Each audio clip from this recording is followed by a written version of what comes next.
today I'm going to put a ceiling in that, okay? And I'm going to put a ceiling in. I don't need a ceiling. I don't have to have a ceiling. But you know what? This is the last one of these, knock wood, that I'm hopefully ever going to have to build. And I have all that plywood, which is so ratty, it's really not good for anything else. But for a barn ceiling, perfect. So what I've done is I cut off the edge that was nailed into here. I cut off the edge that was nailed into here. Now I'm measuring the width that I need, and I'll cut off the rest. And then I will cut off the bad end when I get the length I want. Okay, so now many of you have been bitching because I do not wear safety glasses. Okay, when I run my saws. I've been sawing long enough that I kind of know how to do my saw so that I rarely get sawdust in my eyes. Plus, when I do, it's usually not that big a deal. But when I'm cutting plywood and ripping it with a skill saw, I do wear safety glasses. I wear them when I'm cutting metal. I wear them when I weed eat. All right. So why don't I wear them all the time? Because I've almost cut my fingers off half a dozen times. I almost cut my saw off my thumb off just a couple of years ago. Okay, why? Because if you work all the time with power tools, eventually you cut yourself. That is the long and the short of it.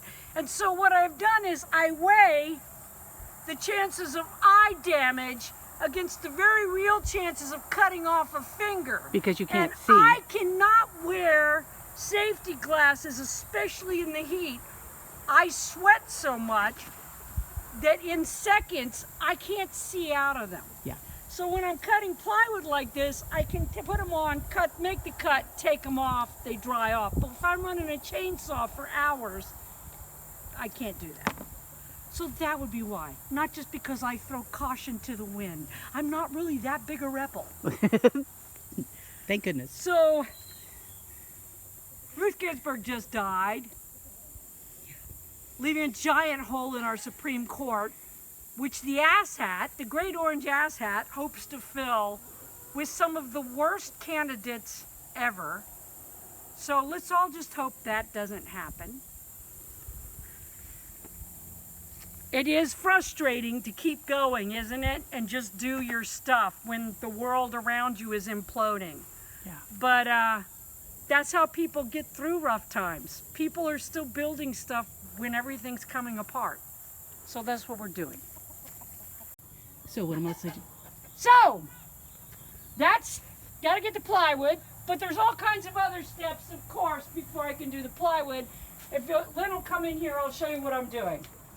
Now, I've never done this before. I have used the egg cartons before, but not in this particular thing. What I'm doing is I'm going to put the plywood here, not on the logs. I want the logs to show. So I'm going to put them to the tubophores. First off, if you tried to do the logs, you'd have a ceiling that looked like this. Because the logs are all different widths, right? Right. In fact, that's why I did this, if you'll remember correctly. Yes. So what I'm going to try to do is take these turn out to be just the right width, actually, to be good insulation.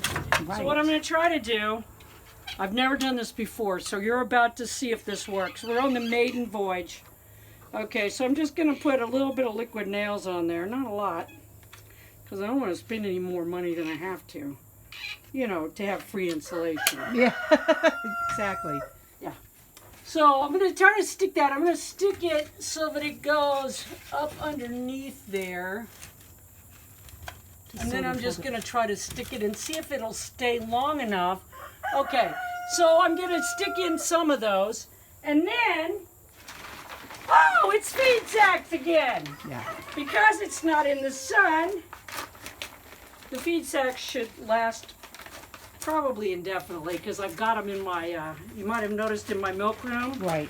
And anywhere the sun doesn't get on them, they're as strong as they were when I put them in. Yeah. These, fortunately, these have been made to biodegrade at this point. And so if the sun, we've talked about this before, if the sun gets on them, kiss them goodbye, that's the end of them. Okay, So,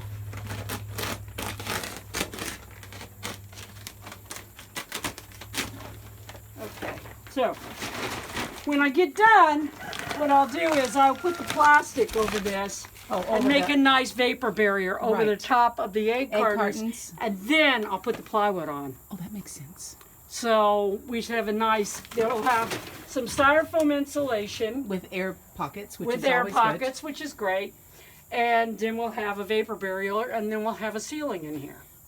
good. Wow. So that's what I'm working on. And Lynn will come in and out all day, and hopefully I'll have something good to see her and not just egg cartons that have fallen down on the ground before I can get this up. Because that's a possibility too, people. Okay. You're not in the camera ring. Okay, ready? Yes.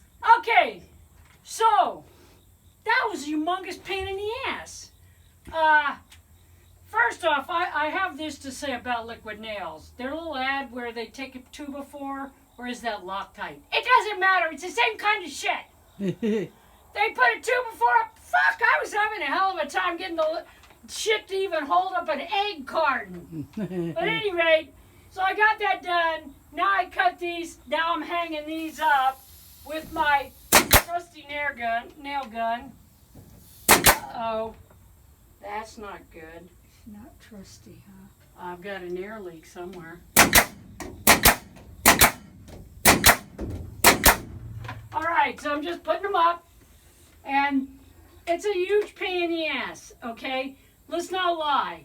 If I had brand new materials and I could just slap shit up there, and I had regular insulation and I could just slap it up there, regular Visqueen, and just slap it up there, it'd be a lot easier, okay? I don't have any of that. And that's my compressor. So I'll talk to you cats later. Wait a minute now. Okay, so of course I have to start off remeasuring, even though I measured because I forgot the measurement. And of course each one is different because hello logs. Yes. Okay, so the liquid nails thing it's working okay. It would work better on walls than it is on this roof.